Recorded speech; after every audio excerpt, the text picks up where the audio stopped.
नमस्कार, आप देख रहे हैं CWB हिंदी न्यूज।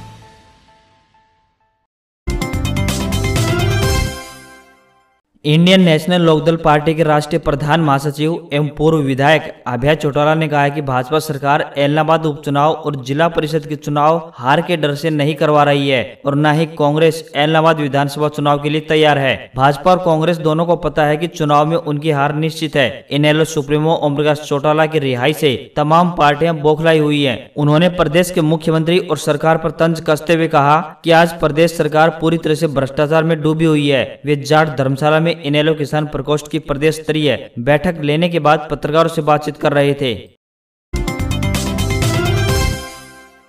आखिरकार हरियाणा में भी यूपी और योगी आदित्यनाथ की तर्ज पर डायल 112 यानी 112 की शुरुआत सोमवार को होने जा रही है। मुख्यमंत्री मनोहर लाल और हरियाणा के गृह एवं स्वास्थ्य मंत्री अनिल विज के ड्रीम प्रोजेक्ट की शुरुआत कोरोना संक्रमण की महामारी के कारण एक साल देरी से होने जा रही है। राज्य के लोगों के लिए राहत की बात यह है कि संगठित अपराध हो या फिर कोई इमरजेंसी, एम्बुलेंस, फायर ब्रिगेड, हर प्रकार की मदद इस नंबर पर फोन करने के बाद मिलेगी। सोमवार को दोपहर 12 बजे 12 जुलाई को इसकी शुरुआत प्रदेश के मुख्यमंत्री और गृह मंत्री के हाथों से होगी। खास बात यह है कि 112 यानी 112 के लिए आधुनिक उपकरणों से लैस इनोवा और अन्य वाहन खरीद लिए गए हैं। पूर्व वित्त मंत्री कैप्टन अभिमन्यु तीसरी बार सर्वसम्मति से हरियाणा तीरंदाजी संघ के प्रदेश अध्यक्ष चुने गए हैं। रविवार को रोहतक में चुनाव करवाया गया, जिसमें हरियाणा तीरंदाजी संघ के सभी जिला प्रधानों और सचिवों की सर्वसम्मति से कैप्टन अभिमन्यु अध्यक्ष चुन लिए गए। इसके साथ ही हाउस ने हरियाणा तीरंदाजी संघ की सभी तरह की कमेटियां बनाने का अधिकार भी प्रदेश अध्यक्ष कैप्टन अभिमन्यु को दे दिया है। जल्दी कमेटियां बना दी जाएंगी। पूर्व वित्त मंत्री कैप्टन अभिमन्यु भारतीय तीरंदाजी संघ के वरिष्ठ उपाध्यक्ष भी हैं। बता दें कि हरियाणा तीरंदाजी संघ का चुनाव 3 सालों के लिए होता है। कोविड-19 के कारण पिछले 1.5 साल से चुनाव अटका हुआ था।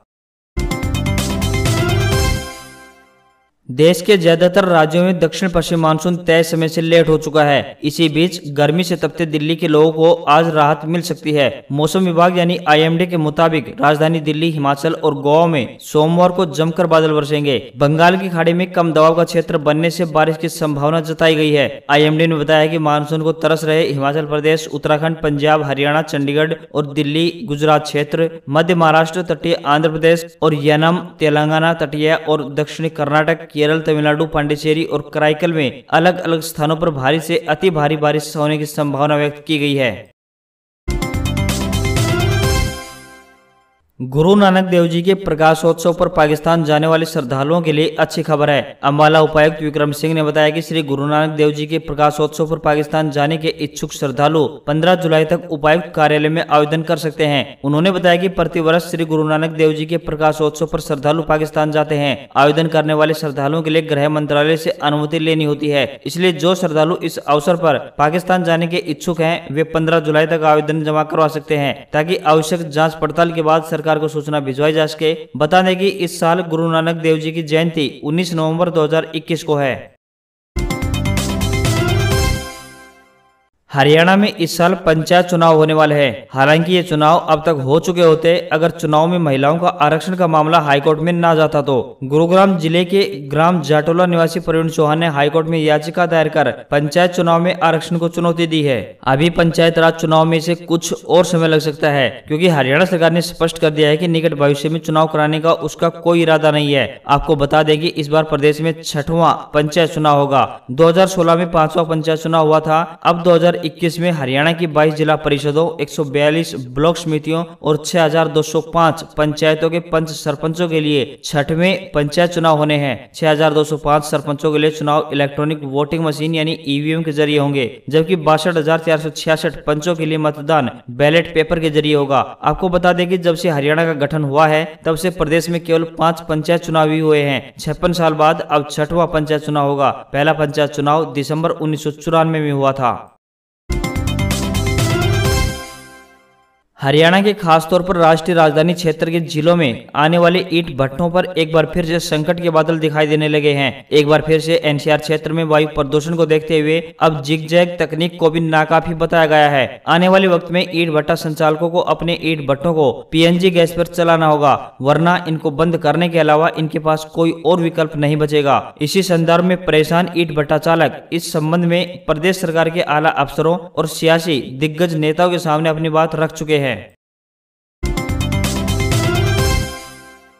हरियाणा में अब लॉकडाउन को आगे बढ़ा दिया गया है। एक हफ्ते के लिए आगे बढ़ाया गया है। इससे पहले महामारी अलर्ट सुरक्षित हरियाणा की अवधि 12 जुलाई तक बढ़ाई थी। अब 19 जुलाई सुबह 5 बजे तक लॉकडाउन रहेगा। आंगनवाड़ी केंद्र और क्रैच केंद्र 31 जुलाई 2021 तक बंद रहेंगे। यूनिवर्सिटी में बड़ी कक्षाओं के छात्रों यानी स्कॉलर लैब के छात्र आ सकेंगे। सभी दुकानें प्रातः 9 बजे से लेकर साढ़े 8 बजे तक खोली जा सकेंगी। मॉल्स जरूरी हिदायतों के साथ सुबह 10 बजे से लेकर साढ़े 8 बजे तक खुल सकते हैं। कॉर्पोरेट ऑफिस को भी 100% उपस्थिति के साथ खोलने की अनुमति दी गई है, लेकिन जिसमें कोविड गाइडलाइन की पालना प्रभावी रूप से सुनिश्चित करनी होगी। खुले स्थान पर 50 व्यक्तियों की भीड़ कोविड गाइडलाइन की अनुपालना करते हुए इकट्ठी की जा सकती है। जिम प्रातः 6 बजे से लेकर साढ़े 8 बजे तक कुल क्षमता के 50% के साथ खोले जा सकेंगे, परंतु उनमें कोविड-19 की गाइडलाइन का पालना सुनिश्चित करनी होगी। हरियाणा महिला विकास निगम ने विधवा महिलाओं को स्वावलंबी बनाने के लिए व्यक्तिगत कारोबार स्थापित करने हेतु 3 लाख रुपए तक के ऋण दिलवाने की योजना शुरू की है। एक सरकारी प्रवक्ता ने बताया कि जिन महिलाओं की वार्षिक आय 3 लाख रुपए तक तथा आयु 18 से लेकर 55 वर्ष के बीच है, इस स्कीम के लिए लाभ उठा सकते हैं। उन्होंने बताया कि बैंक ऋण के ऊपर लगे ब्याज की प्रतिपूर्ति हरियाणा महिला विकास निगम द्वारा सब्सिडी के रूप में अदा की जाएगी, जिसकी अधिकतम सीमा 50,000 रुपए व अवधि 3 वर्ष के लिए जो भी पहले होगी वह कर दी जाएगी। उन्होंने बताया कि बुटीक, सिलाई कढ़ाई, ऑटो रिक्शा, मसाला या अचार इकाइयां, खाद्य प्रसंस्करण, कैरी बैग का निर्माण, बेकरी, रेडीमेड गारमेंट्स, कंप्यूटर जांच वर्क्स इत्यादि या जिन कार्यों को महिलाएं करने में सक्षम हो, उन सभी कार्यों के लिए ऋण देने से पूर्व ट्रेनिंग भी करवाई जाएगी, ताकि महिलाओं को अपने कारोबार या फिर लघु उद्योग स्थापित करने में कार्य कुशलता की कमी महसूस न हो। सशस्त्र सीमा बल यानी एसएसबी में हेड कांस्टेबल के पदों पर भर्ती के लिए नोटिस प्रकाशित किया गया है। शैक्षिक योग्यता की बात करें तो 12th और इंग्लिश टाइपिंग या इसके समान उपाधि होने पर भी पात्र होंगे। अधिक जानकारी पाने के लिए प्रकाशित नोटिफिकेशन अवश्य देखें। रिक्त पदों की संख्या 115 है। आवेदन करने की अंतिम तिथि 5 अगस्त 2021 तय की गई है। उम्मीदवार की आयु 18 से लेकर 25 वर्ष के बीच होनी चाहिए। इस रोजगार के लिए आपको ऑनलाइन आवेदन करना होगा। इन पदों पर आवेदन करने के लिए जनरल, ओबीसी व ईडब्ल्यूएस के कैंडिडेट्स की 100 रुपए अधिकतम फीस लगेगी। वहीं एससी, बीसी व फीमेल कैंडिडेट का कोई शुल्क नहीं लगेगा। राजस्थान में मानसून के फिर से सक्रिय होने के साथ ही रविवार को जयपुर में जबरदस्त बारिश हुई। इस सीजन की यह सबसे अच्छी बारिश थी। शाम को करीब 1 घंटे में ही 2.25 इंच बारिश से गर्मी धुल गई। लोगों ने भीषण गर्मी से राहत महसूस की। तो शाम के वक्त इस मौसम को एंजॉय करने में कोई आमेर के मावठा पहुंच गया, तो कोई जलमहल की पाल और झालाना के जंगलों में आसपास इलाकों में पहुंच गए। शाम करीब 6:15 बजे शुरू हुई तूफानी बारिश के बीच आमेर किले के पास आकाश से बिजली गिरने की घटना हुई, जिसमें 4 लोगों के झुलसने की खबर आ रही है। जयपुर में 4 दीवारी, Delhi bypass, Ajmer road, 200 feet bypass, MI road, Tonk road, Pratapnagar, Sanganer कस्बा इलाके में कई जगह मूसलाधार बारिश हुई है।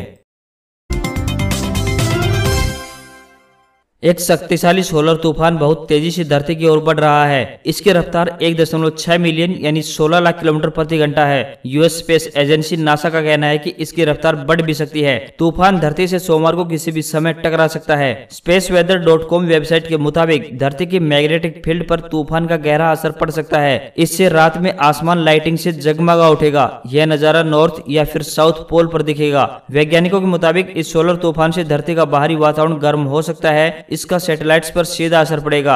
इसके साथ ही जीपीएस, नेविगेशन, मोबाइल फोन और सैटेलाइट टीवी का सिग्नल भी कमजोर पड़ सकता है। साथ ही बिजली लाइनों का करंट बढ़ सकता है, जिसमें ट्रांसफार्मर भी उड़ सकते हैं। विमानों की उड़ान पर भी इसका सीधा असर देखने को मिलेगा। हालांकि आमतौर पर ऐसा कम ही होता है, क्योंकि धरती का चुंबकीय क्षेत्र इसके खिलाफ सुरक्षा कवच का काम करता है। इससे पहले 1989 में सोलर तूफान आया था। इसके चलते कनाडा के क्यूबेक शहर की बिजली करीब 12 घंटे के लिए चली गई थी।